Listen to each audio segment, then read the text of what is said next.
खुदावंद यीशु मसीह के सलामती बख्श नाम में ग्लोरी टू गॉड के जानिब से तमाम नाजरीन को हमारा सलाम कबूल हो। आज फिर ये हमारी खुशनसीबी कि हम assembly of believer church in India की जानिब से आपको खुशामदीद कहते हैं। जी हाँ, हमें यकीन है कि आज के इस प्रोग्राम में जब हम खुदा के कलाम की तिलावत करते हैं आपको भी बरकत मिलेगी और मुझको भी बरकत मिलेगी। सो आइए खुदा उनके कलाम की एक इबारत पर गौर करें जो मरकुस की इंजील और उसके 12 बाब की 41वीं आयत है। आज हम इस आयत से खुदा के कलाम को कबूल करेंगे। फिर वो हैकल के खजाने के सामने बैठा देख रहा था कि लोग हैकल के खजाने में पैसे किस तरह डालते हैं। पैसे किस तरह डालते हैं, ये नहीं देख रहा था कितने डालते हैं, किस तरह डालते हैं। जी हाँ, आज हम आपसे बात करेंगे कि हम किस तरह खुदा का काम कर रहे हैं, किस तरह खुदा की इबादत कर रहे हैं, किस तरह हैकल में जा रहे हैं, किस तरह खुदा का एहतराम कर रहे हैं और हैकल के खजाने में किस तरह डालते हैं। खुदावंद यीशु मसीह हैकल के खजाने के पास खड़ा होकर के देख रहा है। एक आयत और पढ़वाएंगे, दूसरा तिमोथी 2 बाब और उसकी 5वीं आयत। दूसरा तिमोथी 2 बाब उसकी 5वीं आयत, जहां ऐसा लिखा है, दंगल में मुकाबला करने वाला भी अगर उसने बाकायदा मुकाबला न किया हो। इस मुकाबले की फतेहाबी कायदे पर मबनी है कि क्या आप मुकाबला कायदे के मुताबिक कर रहे हैं या बेकायदा कर रहे हैं। अगर उसने बहुत कोशिश करी, बहुत मेहनत करी, लेकिन मुकाबला कायदे के मुताबिक ना किया तो खुदा का कलाम बताता कि वो सेहरा नहीं पाएगा। आज ढेरों लोग तमाम दुनिया में हैं जो नाखुश हैं। हम इबादत में गए, हम चर्च में गए, हमने खादिम से बात करी, हमने दुआएं करी, हमने कलाम पढ़ा, हमने अच्छे काम किए, हमने पैसे दिए, खजाने में पैसे दिए, पर हमें तो कोई फायदा नहीं हुआ। जी हाँ, आज हम बात कर रहे हैं कायदे की कि आपको किस कायदे से और किस तरह खुदा की बातों को मानना और खुदा के काम को करना चाहिए। जिस तरह हो सकता है आपने खाना बनाने वक्त तमाम चीज़ें इकट्ठा करी और अच्छे से अच्छा सामान इस खाने में डाला, लेकिन एक कायदा है खाना बनाने का और उस कायदे से खाना नहीं बनाया तो खाने में वो मज़ा नहीं आएगा। अंग्रेजी में आप कह सकते हैं इंग्रेडिएंट एंड रेसिपी।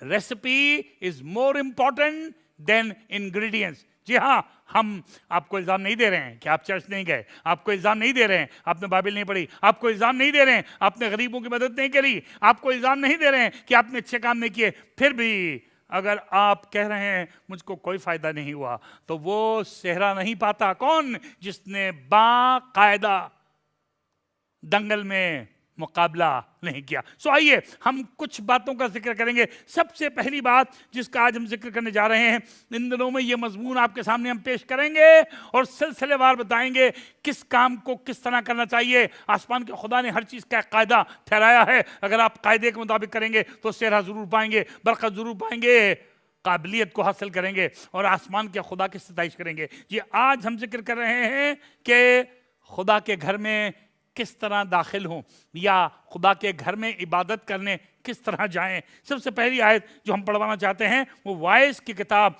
उसके 5 बाब की पहली आयत है। वाइस की किताब या सभोपदेशक की पुस्तक उसका 5वां अध्याय उसका पहला पद। देखिए क्या लिखा जी, जब तू खुदा के घर को जाता है तो संजीदगी से कदम रख। कब और कितनी दफा आप खुदा को घर के घर को जाते हैं, ये सवाल नहीं है। मैं ये पूछ नहीं रहा हूं कितनी देर के लिए गए, कब गए, कितनी मर्तबा गए, कहां गए, पर आज जब तू खुदा के घर को जाता है तो कैसे जा। पहली बात लिखी है तो खुदा के घर को जब जाता है तो संजीदगी से कदम रख।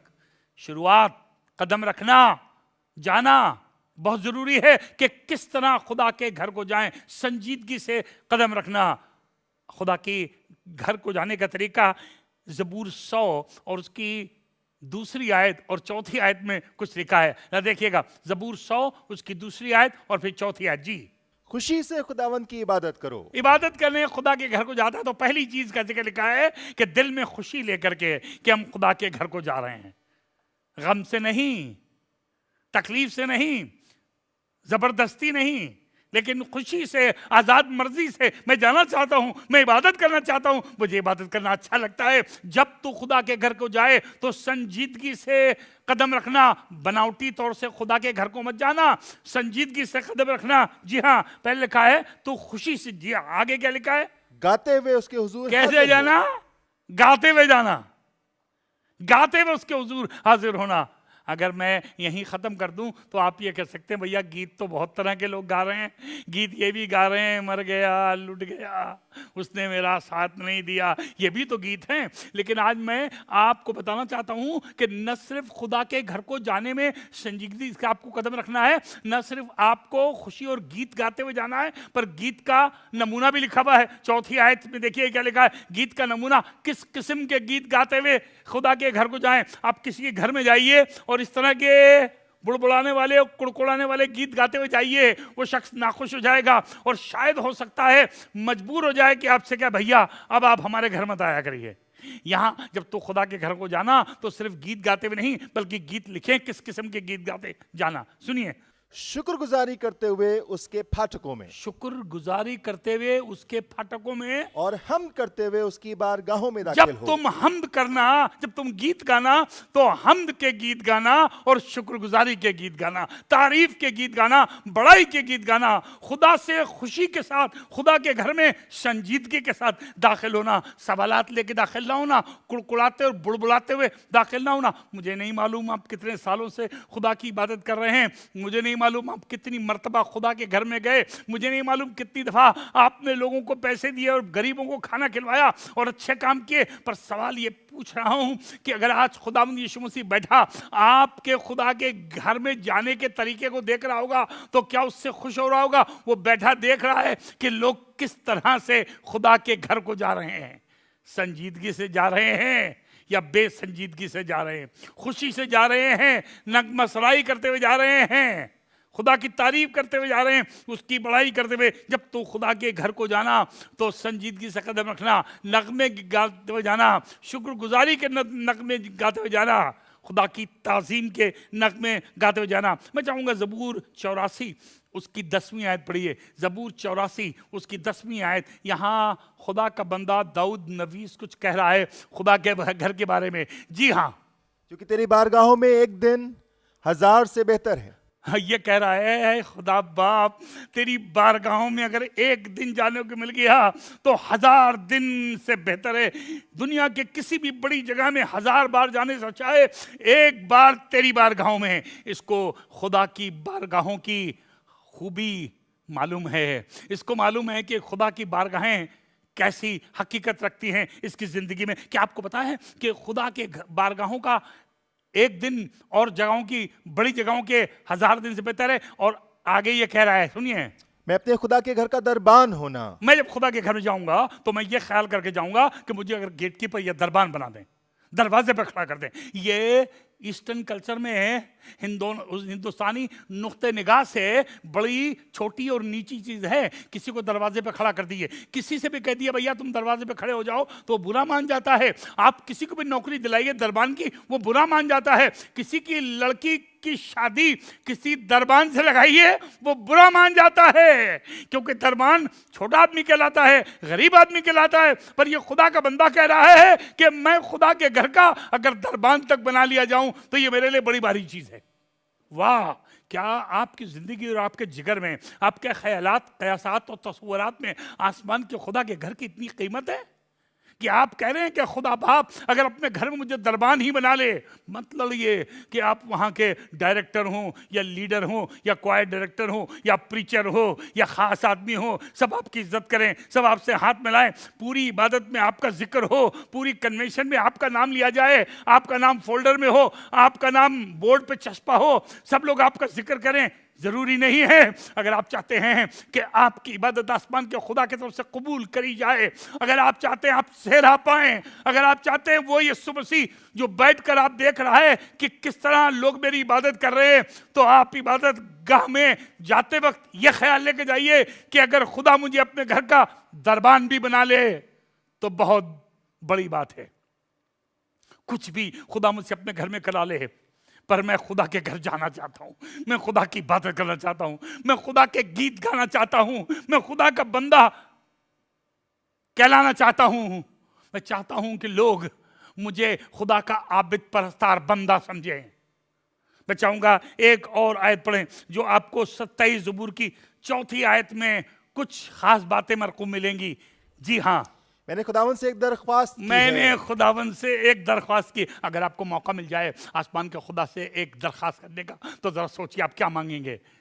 मुश्किल हो जाएगा, क्योंकि इतनी चीज़ें आपके कलेजे में हैं जो आप आसमान के खुदा से मांगना चाहते हैं कि बड़ा मुश्किल हो जाएगा कौन सी चीज़ मांगे कौन सी ना मांगे। ये कह रहा है मैंने आसमान के खुदा से खाली एक चीज़ मांगी है, एक चीज़ की दरख्वास्त करी है। क्या मांग रहा है सुनिएगा। मैं इसी का तालिब रहूंगा, मैं वही मांगता रहूंगा, वही उसी चीज़ का तालिब रहूंगा, बदलूंगा नहीं अपना ख्याल, अपनी मांग और अपनी दरख्वास्त बदलूंगा नहीं। मैं अपनी जुस्तजू और अपनी तमन्ना बदलूंगा नहीं। मैं खाली एक ही चीज खुदा से मांगूंगा। क्या है भाई, कौन सी चीज है? पढ़िए जरा। कि मैं उम्र भर खुदावन के घर में रहूं। खुदा के घर में रहना इतनी खास बात है कि कोई दूसरी बात मांगने को तैयार नहीं, सिर्फ एक बात मांग रहा है कि मैं उम्र भर खुदा के घर में रहूं। खुदा के लोगों, तुम्हारे पास बहुत सी तमन्नाएं होंगी, तुम बहुत सी दुआएं कर रहे होगे, तुम्हारे पास बहुत सी दरखास्तें होंगी, पर आज मुझको और आपको ये मालूम होने की जरूरत है कि आसमान का खुदा बैठे देख रहा है कि हमारी क्या तमन्ना है। क्या हम खुदा के घर में जाकर दरबान बनना, उसके घर में नगमे गाना, नगमे गाते उसके घर में जाना, संजीदगी से कदम रखना और खुदावन की खुदाइयत को अव्वल दर्जा देने के दरपई हैं या नहीं? कह रहा है सुनिएगा, मैंने एक बात की दरखास्त की है और उसी का तालिब रहूंगा कि मैं उम्र भर खुदा के घर में रहूं। क्यों? ताकि खुदावन के जमाल को देखूं। कमाल की बात है। ये नहीं कह रहा ताकि मैं वहां बहुत इंपॉर्टेंट शख्स बन जाऊं, ताकि सब लोग मुझे देखें, ताकि मैं खुदा के जमाल को देखूं, सुंदरता को देखूं, खूबसूरती को देखूं। आसमान का खुदा इतना खूबसूरत है और उसमें इतना जमाल है, उसमें इतनी कशिश है, उसमें उतना आसमान है, इतनी बरकत है, इतनी खुशी है, इतनी इकबालमंदी है, इतनी तरक्की है कि ये खुदा का बंदा कह रहा है मैं खुदा के घर में जाकर सिर्फ खुदा को देखना चाहता हूं। वाह! मुझे बताइए, क्या पिछली दफा जब आप इबादत खाने में गए थे, खुदा के घर में गए थे, तो क्या आप खुदा को देखने गए थे या औरों को देखने के लिए गए थे? या किसी शख्स को देखने गए थे, या बिल्डिंग को देखने गए थे, या शैंडलियर को देखने गए थे, या बिल्डिंग की बनावट को देखने गए थे? क्या देखने गए थे? ये पूछा तो खुदावंद यीशु मसीह ने कि तुम बयाबान में क्या देखने गए थे? हम जाते हैं और मुख्तलिफ चीज़ों के लिए, पर क्या आप खुदा के घर में जाते वक्त संजीदगी से कदम रख रहे हैं? क्या आप दिल के इंतहाई हिस्सों से आसमान के खुदा की इबादत करने हैं, खुदा की तमजीद करने, खुदा की बड़ाई करने, खुदा की तारीफ करने और खुदा के जमाल को देखने के लिए, खुदा की खूबसूरती को देखने के लिए कि खुदा कितना हसीन है, खुदा के घर जा रहे हैं? जब आप खुदा के घर भी जाए तो आप ये कहते जाइएगा आज मेरी मुलाकात खुदा से होगी, वो इतना हसीन है और मेरी ख्वाहिश तो यह है कि मैं जिंदगी भर खुदा के घर में ही रहूं, मेरे घर में खुदा का घर बन जाए, मेरे रास्तों में खुदा का घर बन जाए, मेरी रिहाइश ताबत खुदा के घर में हो। क्योंकि खुदावंद यीशु मसीह बैठे आज हमारे दिल की तमन्ना को देख रहे हैं कि हम क्यों खुदा के घर जा रहे हैं, क्या वजह है और किस तरह जा रहे हैं, किस तैयारी से और किस ख्याल से जा रहे हैं खुदा के घर में। मैं चाहूंगा एक आयत और पढ़ दीजिए और वो आपको मिलेगी ज़बूर 52 उसकी 8वीं आयत। ज़बूर 52 और उसकी 8वीं आयत। यहां कुछ इस तरह से लिखा है। जी, लेकिन मैं तो खुदा के घर में जैतून के हरे दरख्त की मानिंद हूं। ये कह रहा है मैं खुदा के घर में जैतून के हरे दरख्त की मानिंद हूं और कुछ नहीं बता रहा अपने आप को। हमने इतनी मर्तबा इतनी जगह पढ़ा है, वहां कहीं जैतून के दरख्त का कोई जिक्र नहीं लिखा है। फिर मैं सोचने लगा खुदा बाप ये तेरा बंदा क्यों ये ख्वाहिश कर रहा है कि मैं खुदा के घर में जैतून के हरे दरख्त की मानिंद हूं। तब मेरा ख्याल पुराने अहदनामे की एक आयत पर गया, यानी खुरूज की किताब के 27 बाब की 20वीं आयत पर। तो वहां ऐसा लिखा हुआ मुझे मिला। जरा सुनिए क्या लिखा है। और तू बनी इसराइल को हुक्म देना, तू बनी इसराइल को हुक्म देना। ये खुदा ने आसमान से कहा था मूसा से कि तू बनी इसराइल को हुक्म देना कि वो तेरे पास कूट कर निकाला हुआ कि वो तेरे पास कूट कर निकाला हुआ जैतून का खालिस तेल जैतून का खालिस यानी प्योर तेल लाएं, रोशनी के लिए लाएं, रोशनी के लिए लाएं, ताकि चिराग हमेशा ताकि जलते रहें। चिराग हमेशा जलता रहे।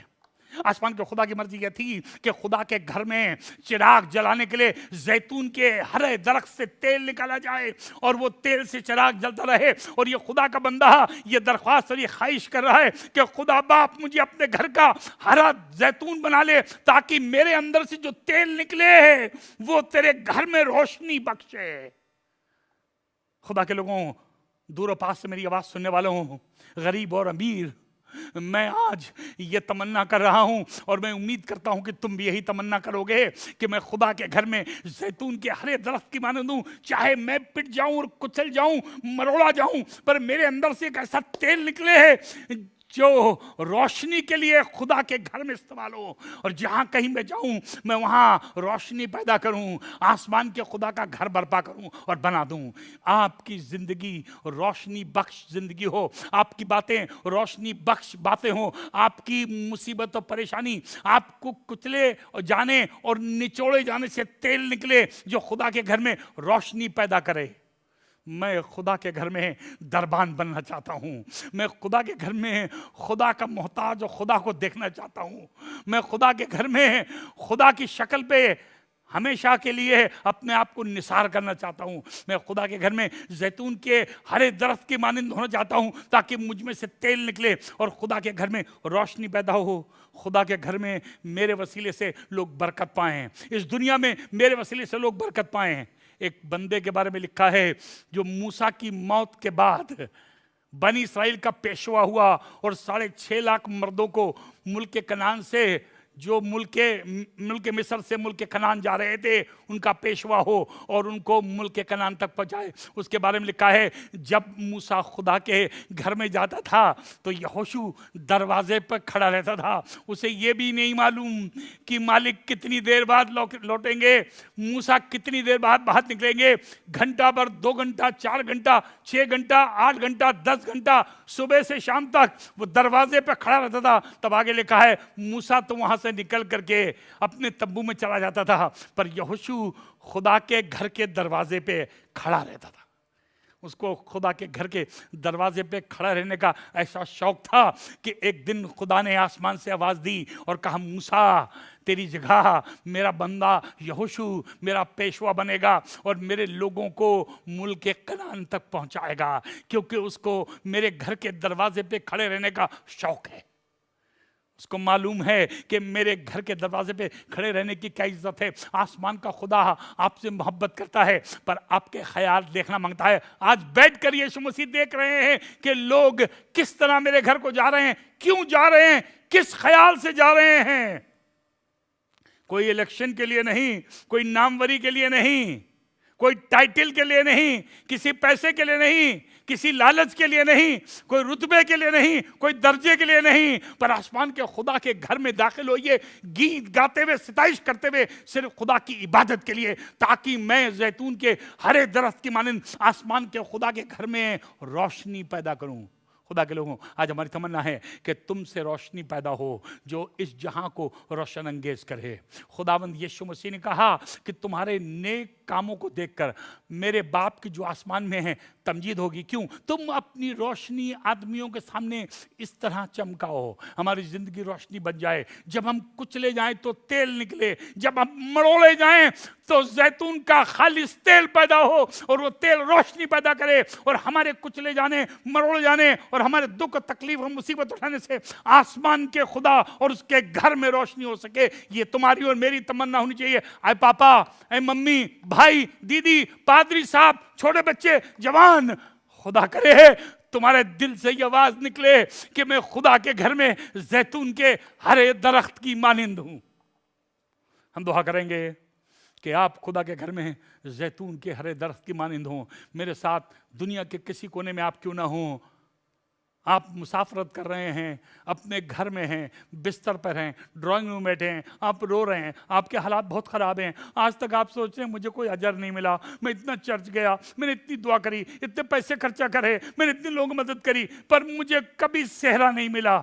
सेहरा तब मिलेगा जब आप बाकायदा मुकाबला करेंगे। आज कह दिए खुदा मुझे माफ़ कर, मैंने गलत मुकाबला किया, मैंने तेरी मर्जी के मुताबिक तेरे घर नहीं गया, मैं कभी भी तेरे घर में जाकर के नगमे गाने, सिताइश करने, बड़ाई करने हैं और तेरे घर दरबान बनने के ख्यालात से नहीं गया, मैं दरवाजे पे खड़ा नहीं रहा, मैं खुशी से दाखिल नहीं हुआ, मैंने अपने आप को जैतून के हरे दरख्त की मानिंद तेरे हाथ में सुपुर्द नहीं किया कि मैं कुचला जाऊं, निचोड़ा जाऊं, मुझसे तेल निकले और तेरे घर में रोशनी पैदा करे, मुझे माफ़ कर। जब आप ये कहेंगे तो खुदा बाप आपको नई ज़िंदगी अता करेगा। आइए हम दुआ करें। प्यारे खुदाबंद, हम तेरे शुक्रगुजार हैं तेरी आवाज़ के लिए जो फ़र्द पर गूंज रही है। इसके वसीले से खुदावंद आज हम तय कर सकें कि अब हम अपनी बकिया जिंदगी में मुकाबला खुदा की मर्जी के मुताबिक करेंगे, कायदे के मुताबिक, और हम सेहरा पाएंगे।